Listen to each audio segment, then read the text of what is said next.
اور جب کسی کام کا پختہ ارادہ کر لو تو اللہ پر بھروسہ رکھو، بے شک اللہ بھروسہ رکھنے والوں کو دوست رکھتا ہے۔ اگر اللہ تمہارا مددگار ہے تو تم پر کوئی غالب نہیں آ سکتا، اور اگر وہ تمہیں چھوڑ دے تو پھر کون ہے اس کے بعد تمہاری مدد کرے۔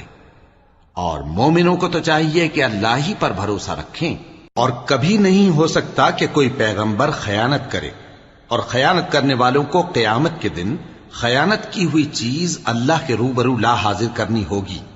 پھر ہر شخص کو اس کے اعمال کا پورا پورا بدلہ دیا جائے گا، اور ان کے ساتھ بے انصافی نہیں کی جائے گی۔ بھلا جو شخص اللہ کی خوشنودی کا تابع ہو وہ اس شخص کی طرح ہو سکتا ہے جو اللہ کی ناخوشی میں گرفتار ہو، اور جس کا ٹھکانہ دوزخ ہے اور وہ برا ٹھکانہ ہے۔